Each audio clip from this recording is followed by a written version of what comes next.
should Keir Starmer U-turn in the row over women's pensions? 020 7862 2222 is the number.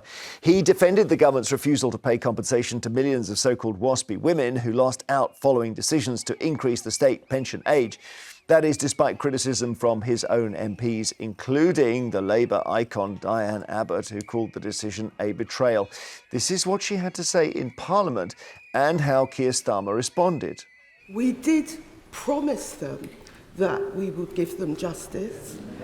I understand the issue about the cost, but does the Prime Minister really understand how let down WASPI women feel today? I do understand the concern, of course I do. That 90% of those impacted did know about the change. And in those circumstances, the taxpayer simply can't afford the burden of tens of billions of pounds of compensation. Meanwhile, the Tory leader Kemi Badenoch accused Starmer and cabinet members, including Angela Rayner and Rachel Reeves, of playing politics by backing the WASPI women while in opposition. Keir Starmer did say that there's a picture of him holding their poster. He did say the government was right to apologise for failing to properly communicate the state pension changes to women born in the 50s, which campaigners say is what derailed their retirement plans. But Downing Street ruled out a vote on compensation. So, yeah, it's interesting seeing him attacked by his own side, Reem. He is being attacked by his own side. I think that what's absolutely right is that he did play politics. In opposition, he said he was going to support them getting their compensation, and in government he said, actually, we can't afford it. That being said, WASPI women are some of the wealthiest groups demographically in this country. 25% of pensioners are millionaires. Even if it's not felt in cash terms, in terms of assets, they are millionaires. And I'm sorry, 25%. 25%. Okay. I don't think it's right that young, hard-working taxpayers foot the bill for people that, unfortunately, were just bad at financially planning. Is that right, Owen? They're bad at planning? I found, firstly, there were 2 million pensioners in poverty in this country, and even if you go above that, there's lots of pensioners who are struggling. I find it really... But hang on, that's not incompatible with what she says. No. She's just said that 25%... Yeah, but I found that really interesting when she said and many of those are asset-rich and cash-poor, because if I call for increasing taxes on millionaires, you'd be the first to go, well, they don't have the money to pay that because they're asset-rich. I'm interested in that. No, what I would say on this is it should be just straightforward. The Parliamentary Ombudsman established, having looked into great detail, that they should be paid, they should be compensated because they had not been adequately told properly what would happen. This was a particular group of women, namely those born in the 1950s. They weren't given adequate communication. That was accepted by Keir Starmer. You noted that example. Back in 2022, on national radio, he was asked about this. He called it a terrible injustice, by the way. I looked on his Facebook. In 2019, he called it a terrible injustice. Yvette Cooper, the Home Secretary, she backed the campaign. Liz Kendall, who's in charge of this decision, she backed the campaign. And there was a perennial problem. I think it's right in principle they should be compensated. I defer to the Ombudsman. But there's a broader point here, which is, I'm afraid to say, Keir Starmer's serial problem with dishonesty. Well, listen, before you go on, let's just hear to illustrate what you said. Let's hear him on, I think, BBC Radio Merseyside. And this probably is the case for you, I guess, Carol, that all your working life, you've got in mind the date on which you can retire and get your pension. And then just as you get towards it, the goalposts are moved and you don't get it. And it's a real injustice. And we need to do something about it, Carol, because that wasn't the base upon which you paid in. That wasn't the basis upon which you were working. And we've got a government that has basically put its fingers in its ears. That is ridiculous. I'm sorry. That is absolutely ridiculous. Forget for one moment about whether, I mean, again, I think the Parliamentary Ombudsman has established in detail why they should be compensated. What's absolutely ridiculous is this man over and over and over again has said one thing and then done something completely different and gone against the very words he spoke there with conviction about the injustice. The really weird thing is that in taking this position, he's lined up with the Conservatives and, you know, with you in a way, Reem, and so that his worst enemies can't attack him over it. Yeah. So the Conservatives yesterday were pretty silent on it. He's a bit protected, isn't he, from what Owen is saying? Because it's what they said. Yeah. I think Owen's absolutely right that Sir Keir Starmer has effectively gone back on what he has said in opposition. I think it's really absurd to compare WASPI women to the infected blood scandal or the post office scandal. These are just not comparable issues. These are women that planned financially quite poorly, and you cannot compare that to people that have suffered grave injustices, which I would compare them. Hang on, just a sec. We'll play another clip. Diane Abbott we saw her in the House of Commons. She then appeared on Newsnight, okay, and spoke to Victoria Derbyshire, and she was even more critical. So you asked Diane Abbott, do you, Prime Minister, really understand how let down WASPI women feel? He said he did understand. No, he doesn't. And he has no feel for politics. Now, he might say, I've got a great feel for politics because I smashed people like you. But he's got no feel for politics. He doesn't understand how they feel. Remember, he's on his big fat DPP pension. What does he know about, ageing women who really will depend on the state pension? And just to say, winter fuel tax, WASPI women, what has the Labour Party got against old people? I think, by the way, what you just said there, Jamie, is really important. I'm glad Diane spoke very eloquently there, I thought, actually, which is that you said there's no one in Parliament basically making this case because they agree with each other. And what a damning indictment of our democracy. It's like a cartel, isn't it? Because actually huge numbers of people out there do think the WASPI women should be compensated, not least them themselves, and they don't have a voice. They're excluded. I mean, I think the likes of the Green Party, the Independents, Jeremy Corbyn and others, and where are the Lib Dems on it? I don't know where the Lib Dems are generally, full stop. But I think, the other point is on Keir Starmer is he doesn't have, and she said this, no politics. He has no principle. He has no conviction. He's got no vision. I didn't like Tony Blair and I didn't like David Cameron, but I knew what their vision was. What the hell is this guy? Before you just pause, because I want to take a call. Janet's in Shropshire. Are you a WASPI woman yourself, Janet? Yes, I was born in 57, and up until 2005, I was under the impression I was going to retire at 60 with a state pension and a works pension. I was an IT project manager. Working in finance, so I knew a little bit about the financial side. But then the goalposts were changed in 2011. In fairness, they did. The John Major government in 1995 had done all this, right? So for whatever reason it passed you by. I understand that, but that you feel they didn't tell you properly. Nobody told me because I actually wasn't working at all in 95. I had just qualified as a graduate. A late maturing graduate. So there was no information sent out to me, but my contract at work said when you retire at 60, you'll have your state pension and your works pension. So it was still on my books that I was retiring at 60. How much do you think you've lost? Probably about, 6 years at 50 grand a year because I couldn't work. And 50 grand a 10 year. grand a year. No, hold on. Sorry, that you're talking about, it's about 60 grand total, isn't it? Well, should she not get that, Reem?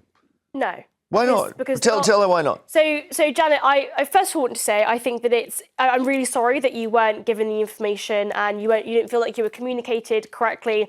I think that's a huge failure on the government's part, and absolutely right that the government apologised for that. That being said, I don't think that taxpayers today should be paying you now. I mean, back in on that, when I said £60,000 a year, right, what I meant by that was I was actually made redundant at 60 instead.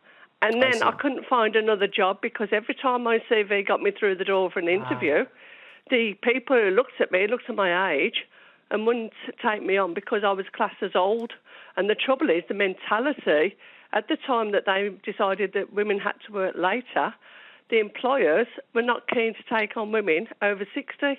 So you were born in, did you say 57? Yeah. So you turned 60 in 2017, am I right? Yeah. And I had, yes. You then didn't get your pension until when? 66. So you're going to be then 20, so last year? Yeah. Just to clarify, the £10 billion being discussed isn't in 1 year. It's not. I think everyone thinks that's some instant payment which would have to come out. It wouldn't. It'd be over a period of years. And I think, as the Parliamentary Ombudsman said, what we don't expect is for an acknowledgement to be made by a public body that's got it wrong, but then refused to make it right for those affected. The Labour politicians in the government accepted these women should have been compensated and that therefore they should be. The Ombudsman did, and now the government's just turned around to them, having said over and over again what it was going to do, and refused to listen to All the right. Who's going to foot Let's the pause. bill We're going is to the take a break. question. Sorry, just bear with me for a second, please. He and other senior Labour figures are really under fire because they previously backed the WASPI women while they were in opposition. So here's another one. This is the Deputy Prime Minister, Angela Rayner, in 2019.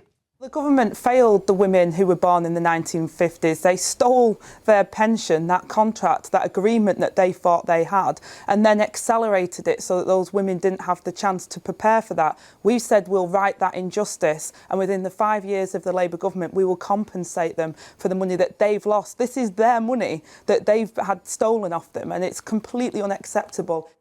Oh, that's even worse than I remembered. The fact is, I mean, the Ombudsman, by the way, found that 60% of women didn't know their state pension age was rising, which Angela Rayner there was showing real passion about. She was showing that she felt like her colleagues who are now in government, this was an injustice which needed to be... Do you think they've had a big Barney? Injustice? I mean, is it? I mean, really, like this is women that ultimately are in the category of people that are some of the wealthiest demographics in this country.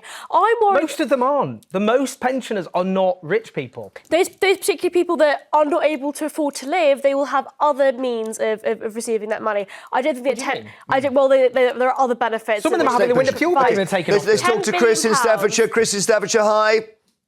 Hello. Are you do you mind me asking if you're a WASPI woman or not? No, I'm not. No. Okay. What do you think? Right. I don't think they should get the compensation. If I can just give you a bit of background, Jeremy, Yeah. I entered the civil service in 1959 when it was a Ministry of Pensions and National Insurance, so I'm going back a long time. Nice.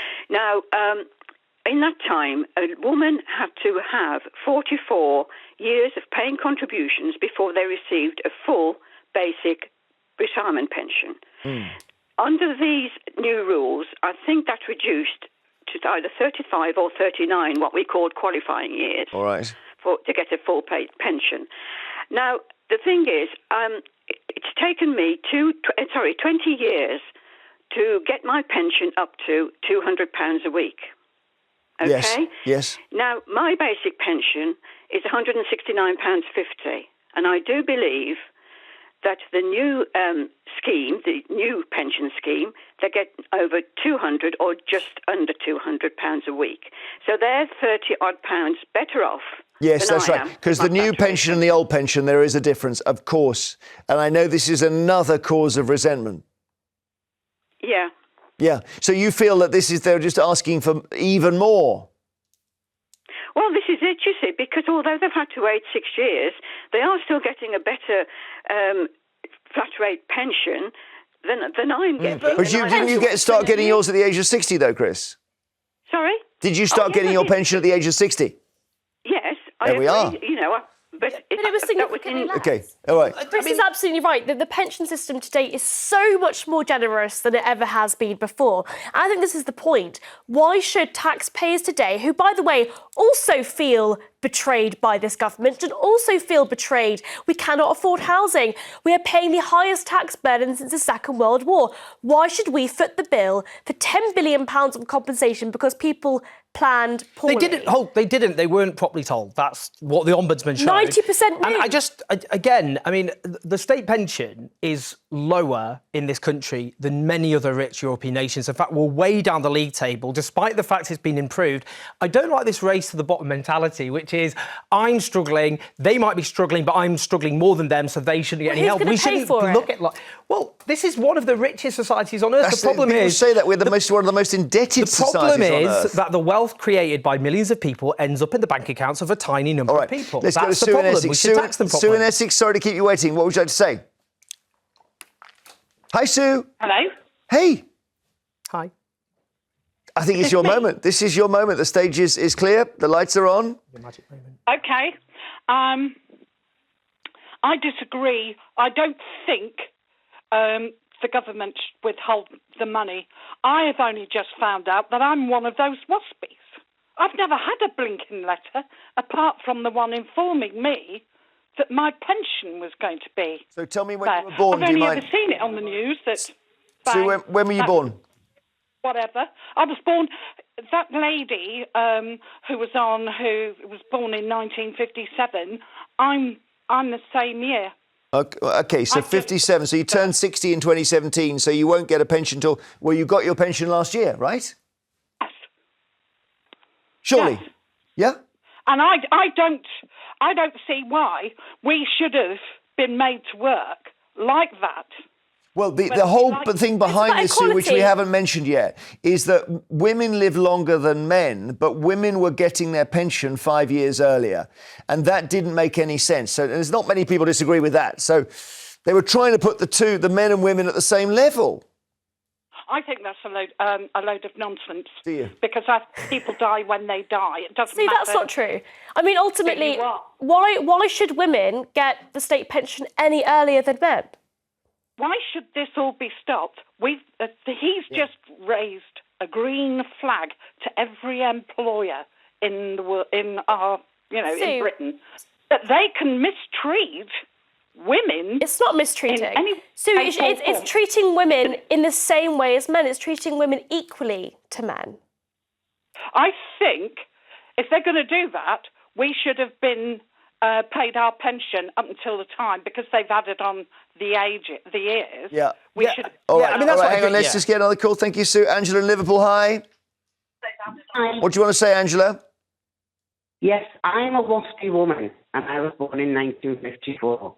But I was never informed by the DWP about the pensions. I found out by someone just mentioning it in a conversation. And even though I wanted to retire at 60, I couldn't, because I couldn't afford it, even though my health wasn't great. But I don't think we should pay it purely because economically we can't afford it. And I would rather the money go to the people in the post office and the people who suffered as a result of the blood transfusions. Okay, that's very interesting. Okay, thank you, Angela. 10 billion, apparently. Rich country, We're going to take really are. more calls coming after the break, because we'll keep on this topic. There's so many people calling, wanting to get on. 0207 862 2222. Disagreement over whether Keir Starmer should change his plans. We'll also ask if it's right for water bills to rise by 36%, because that's what's been announced this morning. 0207 862 2222 is the number you need. The reason is this. The rights and wrongs aside, and Reem spoke eloquently, brilliantly as ever, about her view on all this. It's, in a way, it's not about that. It's about whether, if when you're in opposition you promise something, you should damn well do it. Yeah. Sue in Doncaster, where are you on this? I think he should do a U-turn. I'm a WASPI woman. I was born in 54. Right. I was aware of the change, but we were told it was going to be gradual. Yep.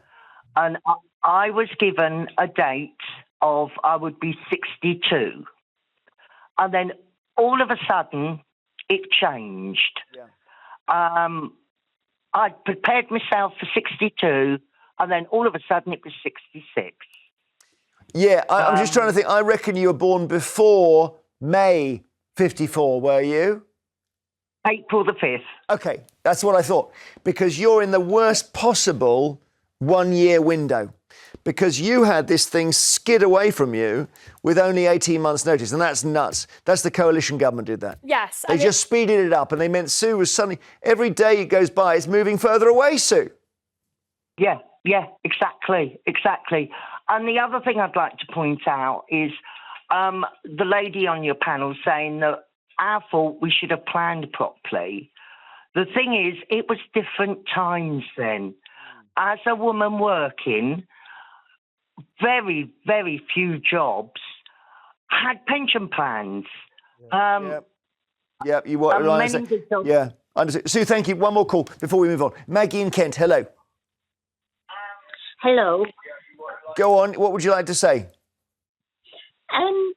I'd like to point out the fact that people that were born before the WASPI women, we get a lower pension, and it's quite substantially lower. Yeah, it's £200 less, every time there's a pension rise, it goes up in percentage. So we're getting less. It's old pension, new pension. This is a separate thing. It's the race to the bottom. Look, there is enough money for you and them. Just quickly on that, the top 350 richest people in Britain own £795 billion, the same as the GDP of Poland. So just take it 350 off them. people. Take it off them. Well, not all of it. Not Yeah, all of just it. send in a snatch squad. If you talk If you about, take you it can off them, still, they'll they can leave. still be very rich, Just take but a not yacht. quite as rich as they But were. they've got and we can look yachts. after You people. start taking money off of very, very wealthy people in substantial amounts, and they will all flee this country. We're already seeing millionaires leave this country. So my question is, where will all of the money come from? And it should certainly not be hardworking taxpayers. OK, thank you. Thanks, Maggie. Thanks all our callers on that.